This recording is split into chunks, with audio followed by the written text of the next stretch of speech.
The flames had turned everything to ash, and the queen stood alone in what used to be her daughter's nursery, and she felt something inside her die forever. Queen Salith of the FoHFY Empire was not like other rulers because she had lived for 500 years already, and she planned to live for 500 more, and in all that time she had never felt pain like this moment brought her. Her daughter Mithara had been only 12 years old, and now she was gone, and the evidence pointed to one species and one species alone, humans. The queen's advisors had shown her the proof, and they had captured the assassins who confessed before they died, and every piece of evidence said the same thing over and over again. The humans had killed. Princess Mithara Salith walked through the burned remains of the nursery, and her silver fur was covered in soot, and her golden eyes had turned cold like dead stars, and she picked up a melted piece of her daughter's favorite toy, and she held it against her chest. "Your Majesty," said General Kithros, who stood at the doorway with his head bowed low. "What are your orders?" The queen did not turn around, and she did not move, and for a long moment she did not speak, and everyone in the palace held their breath because they knew whatever came next would change everything. "Gather the High Council," the queen finally said, and her voice was calm, which made it even more terrifying. "I have a decree to issue. The FoHFY were an ancient species who had conquered 1,000 star systems, and their empire stretched across half the galaxy, and they were known for their grace and their intelligence and their very long memories.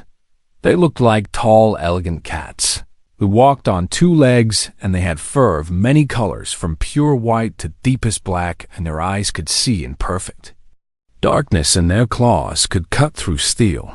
Humans had only discovered space, traveled 200 years ago, and they were still young and foolish, and they made mistakes everywhere.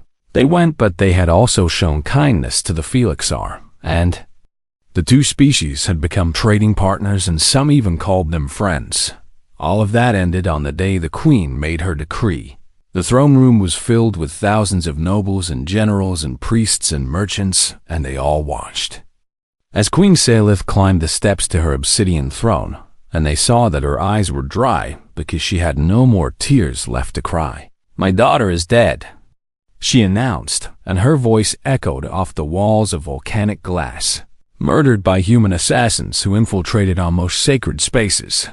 The crowd hissed and growled, and some of them wept because Princess Mithara had been beloved by everyone, and she had been kind and gentle, and she had loved to visit the common people in their homes. From this day forward, the queen continued, and she raised her hand to silence the crowd. "No human shall ever set foot on FoHFY soil again, and no human ship shall enter our space, and no FoHFY shall speak to a human or trade with a human or acknowledge that humans exist." The crowd erupted in cheers, but the queen was not finished. "Any human found in our territory will be executed immediately, and any FoHFY who helps a human will be exiled forever, and their family name will be erased from all records, and it will be as if they never existed." She sat down on her throne and gripped the armrest so hard that her claws left marks in the ancient stone. "This is my law, and this is forever, and it will never change as long as I draw breath, and I intend to draw breath for a very long time." The decree spread across the galaxy faster than light could travel, and human diplomats sent message after message begging for explanation and offering to help find the real killers. But every message went unanswered. Human ships that wandered too close to FoHFY space were destroyed without warning, and human colonies on the border were evacuated as refugees fled from the expanding zone of death. The other species in the galaxy watched with horror and fascination as one of the oldest empires cut itself off from one of the youngest and most promising species. "It is madness," said the ambassador of the Velthari Confederation. "The humans are not capable of such an assassination, and they had no reason to harm the princess." But no one listened because the queen had spoken, and her word was law, and anyone who questioned it disappeared in the night. Years passed, and then decades, and then centuries, and the truth of What happened in that nursery was buried under layers of propaganda and fear, and eventually no one remembered what humans had actually done children. In FoHFY schools learned that humans were monsters who ate their young and worshipped chaos, and they learned that the brave Queen Salith had saved the empire from human corruption. The real history was locked away in classified archives that no one was allowed to access, and the Queen made sure that anyone who asked too many questions was silenced. Salith used forbidden technology to extend her life far beyond what was natural, and she refused to die until her work was complete, and her work was simple. She wanted to erase humanity from the memory of the universe. 300 years after the decree, the Queen still sat on her obsidian throne, and she still ruled with absolute power, and she had almost succeeded in her goal. Humans had become myths and legends and scary stories that parents told their children to make them behave, and most FoHFY had never seen a human, and never wanted to see one. The Queen looked out her window at the stars, and she wondered if her daughter would be proud of what she had built, and somewhere deep inside her, a small voice whispered that this was wrong, and that Mithar would have hated all of this, but Salith silenced that voice as she had silenced so many others, and she turned away from the window and went back to her work. She did not know that far across the galaxy, a small ship was carrying a secret that would destroy everything she had built. She did not know that the truth had survived all these years hidden in the memories of a species she had tried so hard to forget. She did not know that humans never forget, and they never give up, and they never stop hoping, even when hope seems impossible. The Queen thought her decree would last forever, but forever was about to end. Captain Valen was not a good person, and he knew it, and he had made peace with that fact a long time ago. He was a cargo hauler who worked the edges of FoHFY space, and he transported things that other captains refused to touch, and he asked no questions as long as the money was good. The money from the cloaked stranger had been very good. 1 passenger to Throne Prime, the stranger had said, and their voice was muffled by the heavy hood they wore. No questions and no records, and triple your usual fee. Valen had taken the deal without hesitation because triple fees meant he could finally pay off his gambling debts and maybe even buy a new engine for his tired old ship. The passenger had boarded at Outpost 17, which was a neutral station where all species could trade and no questions were asked, and then they had locked themselves in their cabin and refused to come out. Valen had assumed they were a spy or an assassin or maybe a noble running from scandal, and none of those possibilities bothered him because he had carried worse cargo in his time. 3 days into the journey, his ship's Mouser came running to him with her fur standing on end and her eyes wide with alarm. The Mouser was a small FoHFY animal that looked like an Earth cat but with 6 legs and glowing eyes, and her job was to catch the pests that lived in the dark corners of cargo ships. "What is wrong with you?" Valen asked as the Mouser meowed frantically and tugged at his uniform with her teeth. He followed her down to the cargo bay, and what he found there made both of his hearts stop beating. A human child was sitting on a crate eating dried fish and petting the Mouser like they were old friends.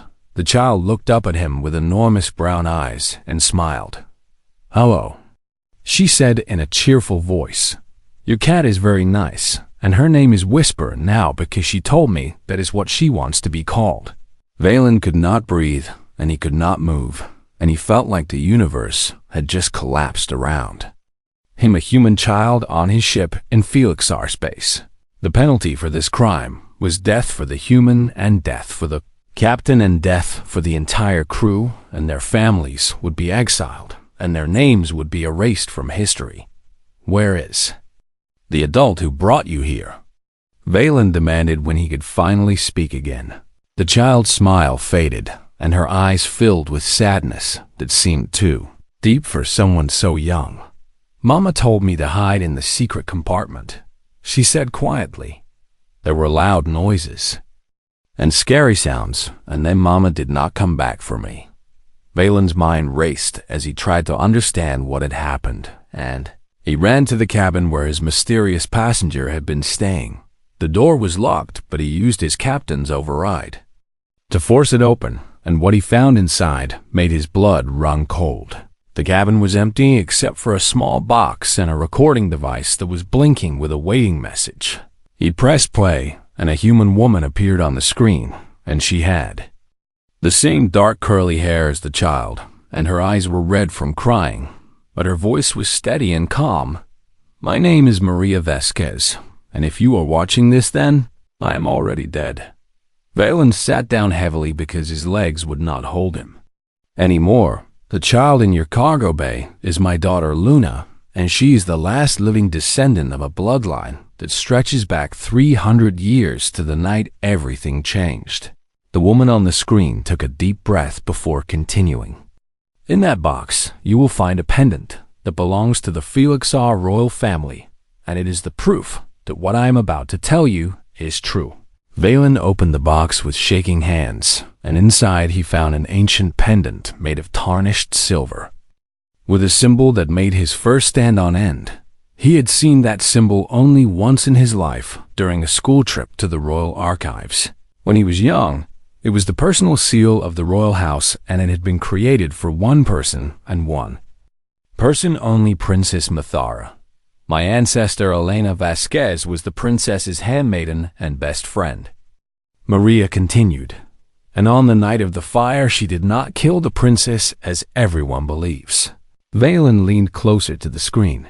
"She saved her, and she hid her, and she helped her escape to human space where the princess lived the rest of her life in peace and in hiding." The recording flickered as if the signal was being disrupted.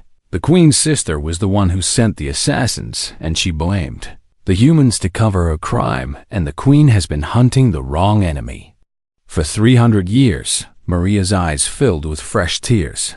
"My daughter carries the blood of both species, and she carries the proof that will end this war of hatred. But they have found us, and I cannot protect her anymore." The sounds of weapons, fire echoed in the background of the recording. "Please take her to the queen, and please tell her the truth. And if there is any mercy left in the universe, maybe she will listen to an innocent child." Maria looked directly at the camera. "Luna is brave, and Luna is kind, and Luna deserves a chance to live, and I am trusting you with the most precious thing in my world." The recording ended. Valen sat in silence for a long time, and then he walked back to the cargo bay where Luna was still petting Whisper the Mouser. "Your mother loved you very much," he said quietly. Luna nodded, and her eyes were wet, but she did not cry. "I know," she said. "That is why I have to be brave now and finish what she started." Valen made a decision in that moment that would either save the galaxy or destroy everything. "I will help you," he said. "I will take you to the queen." Luna smiled at him, and it was like sunshine breaking through clouds. "Thank you, Captain Valen, and I promise that everything will be okay." He did not believe her, but he wanted to, and sometimes wanting to believe is enough to change the world. The guards found them at the orbital checkpoint because there was no way to hide a human child from the scanners that protected Throne Prime Captain. Valen was arrested immediately, and his crew was taken away in chains, and the last thing he saw before they put a bag over his head was Luna being carried off by soldiers who looked at her like she was a dangerous animal. Luna was not afraid, even though she probably should have been. She remembered what her mother had told her about being brave, and she remembered the stories about Princess Mathara, who had faced assassins with courage, and she told herself that she could be brave too. The soldiers brought her to the palace, and the palace was the most beautiful and terrifying place she had ever seen. It was built from volcanic glass that was so black it seemed to swallow light, and the walls were carved with images of ancient battles and great heroes, and everywhere she looked there were HFY nobles staring at her with hatred and fear. They put chains on her wrists, but the chains were too big, and they kept slipping down, so the guards had to hold them up as they walked. Luna thought this was a little bit funny, but she did not laugh because she knew this was serious. The throne room was enormous, and it could have held 1,000 people. And today, it did hold 1,000 people, because everyone wanted to see the human monster who had dared to enter their sacred space. Luna looked around at all the angry faces, and she felt very small, but she also felt something else. She felt sorry for them. They had been taught to hate humans without knowing why, and they had been lied to for so long that the lies had become their truth, and Luna thought that must be a very sad way to live. The crowd parted as she was led forward, and at the far end of the room, she saw the obsidian throne, and on the throne sat the oldest and most powerful creature Luna had ever seen. Queen Salith was silver-furred and golden-eyed, and she moved with a grace that made Luna think of water flowing over stones. And when she rose from her throne and walked toward Luna, the entire room went silent. Luna could see that the queen was beautiful, but she could also see something else. She could see that the queen was tired and sad and angry, and all of those feelings had been building up inside her for 300 years. So, the queen said, and her voice was soft, but it carried to every corner of the room. A human child in my throne room, and this is what the monsters have sent to challenge me. Luna stood as straight as she could. I am not a monster, she said clearly, and I did not come here to challenge you. The queen's eyes narrowed. Then, why are you here, little creature? I came to tell you the truth. A ripple of angry muttering spread through the crowd, and several nobles shouted for the child to be executed. Immediately, but the queen raised her hand and silence fell. The truth, she repeated, and there was something dangerous in her voice. And what truth could a human child possibly have for me? Luna reached up and touched the pendant around her neck, and the guards had tried to take it, but it would not come off without breaking, and they had been afraid to damage something so obviously ancient and valuable. I came to tell you about your daughter, Luna said. The silence in the room became absolute, and Luna could hear her own heartbeat echoing in her ears. You dare speak of my daughter, the queen whispered, and her claws extended and her fur stood on end. You dare speak her name in this place. I know what really happened to her, Luna said, and she kept her voice steady even though her hands were shaking. I know she did not die in the fire, and I know who really sent the assassins. The queen moved so fast that Luna barely saw her, and suddenly those golden eyes were inches from Luna's face, and those deadly claws were hovering near her throat. My daughter burned to death because of your kind, the queen hissed. I found her ashes, and I buried them, and I have mourned her for 300 years. Those were not her ashes, Luna said quietly. The queen froze. My ancestor was your daughter's best friend, and her name was Elena Vasquez. And she was a human, and she loved Princess Mithara more than anything in the world. Luna could feel the queen's breath on her face, and it was hot and smelled like anger. When the assassins came, Elena fought them, and she died protecting the princess. But not before she helped Mithara escape through a secret passage that only the two of them knew about. Lies, the queen said, but her voice wavered. Elena's body burned in the fire, and everyone thought it was the princess, but it was not. And Mithara ran away to human space because she knew the assassins would come again. Luna held up the pendant. She kept this with her always, and she passed it down to her children, and they passed it down to their children, and my mother gave it to me and told me that someday I would need to bring it home. The queen stared at the pendant, and her golden eyes went wide. That is impossible, she breathed. That pendant was lost in the fire, and it was never found, and I searched for years. It was not lost, Luna said. It was with your daughter the whole time, and she never forgot you. And she never stopped loving you, even though she could not come home. Tears began to fall from the queen's eyes, and she did not seem to notice. Your daughter lived to be very old, and she had children and grandchildren and great-grandchildren, and I am one of them. Luna reached out and took the queen's clawed hand in her small human fingers. My name is Luna Vasquez, and I am your great-granddaughter, and I came all this way to tell you that Princess Mithara was not murdered by humans. She squeezed the queen's hand gently.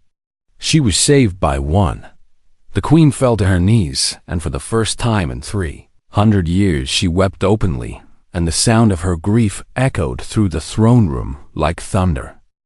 The queen knelt on the cold glass floor, and she could not stop crying, and the nobles and guards and servants all watched in stunned silence.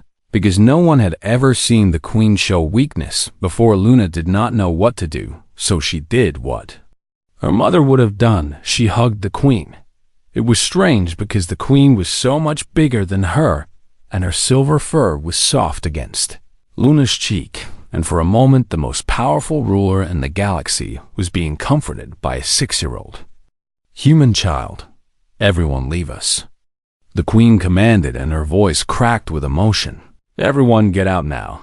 The throne room emptied in seconds, because no one wanted to disobey the queen when she sounded like that, and soon only Luna and Salith remained in that vast hall of black glass.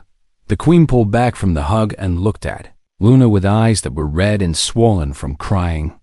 "Tell me everything," she said. "Tell me every detail you know about what happened that night." Luna nodded and sat down cross-legged on the floor because her legs were tired from standing. "My mother told me the story every night before bed," Luna said. She said, "It was important that I never forget, because the truth is a gift that must be passed down." She closed her eyes and tried to remember exactly how her mother had told it.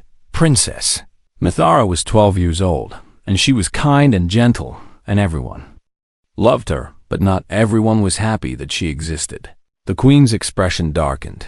"Your sister wanted to be queen, but she could never be queen as long as you had an heir, and so she decided to remove that problem." "My sister," Salith whispered, and her claws dug into the glass floor. "I suspected her, but I could never prove anything, and then she died 10 years after the fire. She hired assassins from a species that no longer exists, and she gave them human weapons and human clothes, and she told them to make sure everyone believed humans were responsible." Luna opened her eyes. Elena Vasquez was supposed to be away that night, but she came back early because she forgot a gift she had made for the princess. And when she arrived, she found the assassins already inside. The queen was shaking. Elena fought them with nothing but a kitchen knife, and she killed 2 of them before they wounded her badly, but she had given Mithara enough time to escape through a hidden passage. "The passage behind the fireplace," Sayla said softly. "Mithara showed me once when she was very young, and she made me promise to keep it secret." Elena stayed behind to make sure the assassins did not follow, and she set the fire herself to destroy the evidence and to make everyone think the princess had died. Luna touched the pendant again. Before she died, Elena gave this to Mithara and told her to run and never look back, and to find somewhere safe where the assassins would never think to look. "Human space," the queen said, and understanding dawned in her eyes. No one would ever search for a Phylaxar princess among the humans. Mithara cut her fur very short and wore human clothes and learned to walk like a human and talk like a human, and after many years she fell in love with a human man. The queen made a small sound of surprise. They had children together, and those children had children, and the family kept the secret for 300 years, and they never forgot where they came from. Luna pulled out a small data chip that had been hidden in the lining of her jacket. "My mother recorded all the family histories and all the evidence we collected over the years, and she wanted you to have this so you would know she was telling the truth." The queen took the chip with trembling hands. "Your daughter changed her name when she went into hiding," Luna said. "She wanted a name that would remind her to keep going, even when things were hard." "What name did she choose?" Luna smiled. "She called herself Hope." The queen stood up suddenly and walked to the window that looked out over the capital city, and she stood there for a long time without speaking. "I have wasted 300 years. She finally said, and her voice was hollow. "I have killed innocent people and destroyed families and spread hatred across the galaxy. and all of it was based on a lie. You did not know. Luna said gently. I should have known. The Queen replied harshly. I was so consumed by my grief that I did not think clearly, and I believed my sister because believing her was easier than searching for the truth. She turned back to face Luna. Your mother, is she truly dead? Luna nodded and tried not to cry. The people who killed her, were they FoHFY? I do not know. Luna admitted. They wore masks, and I did not see their faces, and Mama made me hide before they found us. The Queen's expression became hard and cold, but not with anger at Luna. I will find them. She said, whoever they are, I will find them, and they will answer for what they have done. She walked back to Luna and knelt down so they were face to face. You have crossed the galaxy alone, and you have faced death, and you have stood before the Queen of a species that wants to destroy your kind, and you have done it all without flinching. Luna shrugged. My mama said I had to be brave. Your mama was right, but bravery alone is not enough, and you have something else that is even more important. What is that? The Queen reached out and touched Luna's chest where her heart was beating. You have kindness and you have hope, and those are the things that will change the galaxy. She stood up and offered Luna her hand. Come with me, child, and together we will undo 300 years of mistakes. Luna took the Queen's hand and they walked out of the throne room together, and neither of them looked back at the obsidian throne, where so many terrible decisions had been made. The past was over, and the future was waiting. The announcement was broadcast to every corner of the galaxy, and billions of creatures from hundreds of species stopped what they were doing to watch. Queen Salith stood on the grand balcony of the palace, and beside her stood a small human girl with dark curly hair, and the Queen was holding the child's hand. The image was so impossible that many people thought it was a trick or a joke or some kind of elaborate hoax, but it was real, my people. The Queen began, and her voice carried across the plaza, where millions had gathered, and across the networks where billions more were watching. I have ruled this empire for 500 years, and in that time I have made many decisions. She paused and looked down at Luna, who gave her an encouraging nod. Some of those decisions were wise, and some were foolish, but the worst decision I ever made was based on a lie, and that lie has poisoned our empire for 300 years. The crowd murmured with confusion and fear, because they had never heard the Queen speak this way. I told you that humans killed my daughter, and I told you that humans were monsters, and I told you to hate them and fear them and forget them. Her golden eyes swept across the crowd. I was wrong. The murmuring became louder, and some people shouted in anger, and others shouted in confusion, and the guards looked nervous because they did not know what was happening. My daughter was not killed by humans. The Queen continued, and her voice was steady, even though her hands were shaking. She was saved by a human woman who gave her life to protect the child she loved. She held up the ancient pendant so everyone could see it. My daughter escaped, and she lived among the humans for many years, and she had children, and those children had children, and this girl standing beside me is my granddaughter. The crowd went completely silent. Her name is Luna Vasquez, and she carries the blood of both our species, and she crossed the galaxy alone to bring me the truth, and she did it because her mother asked her to, and because humans never forget, and they never give up. Luna squeezed the Queen's hand. The isolation decree was built on lies and hatred and fear, and today I am ending it forever. A gasp rose from the crowd. From this moment forward, humans are welcome in FoHFY space, and we will open our borders and our hearts to a species we have wronged for 300 years. Some in the crowd began to cheer, but others looked uncertain and afraid because they had been taught to hate humans since they were children. I know this is difficult, the Queen said, and her voice softened. I know that many of you have built your lives around the beliefs I gave you, and I know that changing those beliefs will be painful.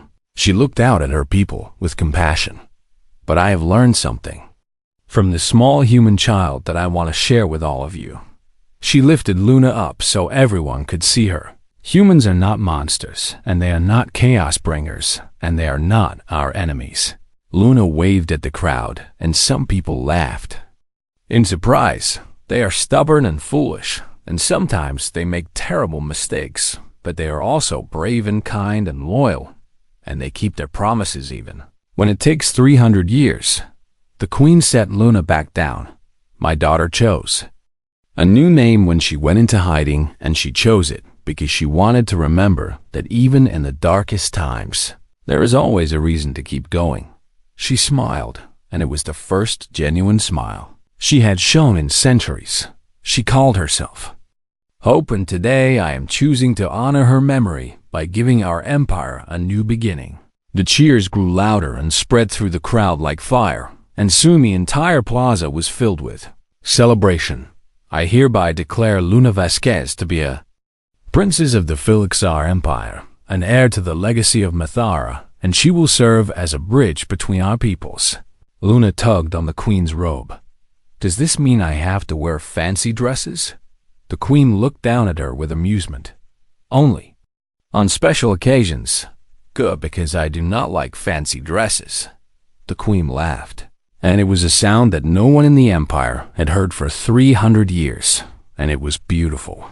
In the weeks that followed, everything changed. Human diplomats arrived on Throne Prime for the first time in centuries, and they were nervous and scared, but they were also hopeful. FoHFY citizens who had never seen a human before stared at them with wonder instead of hatred, and some of them even tried to make friends. Captain Valen was released from prison and given a medal for his role in bringing Luna to the Queen, and he used his reward money to buy a new ship, which he named the Hope.